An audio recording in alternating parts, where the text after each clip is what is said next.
everyone. Today let's learn few sentences from Marathi. It is an Indo-Aryan language spoken by Marathi people from the Indian state of Maharashtra. Namaskar. Hello. तुम्ही कशी आहात? How are you? Me Tikha. I'm fine. आज तुम्ही योगा केला का?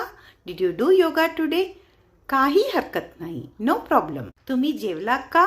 Have you eaten? माफ करा. For both sorry and excuse me. तुम्ही इंग्रजी बोलता का? Do you speak English? मला समजला नाही. I don't understand. तुम्ही मला मदत करू शकता का? Can you help me? हो नाही. Yes or no. हा पत्ता कुठे आहे? Where is this address? शौचालय कुठे आहे? Where is a restroom? मला मराठी येत नाही. I don't know Marathi. धन्यवाद. Thank you. निरोप घेतो. Goodbye. We enjoy learning beautiful Marathi, isn't it? Bye bye.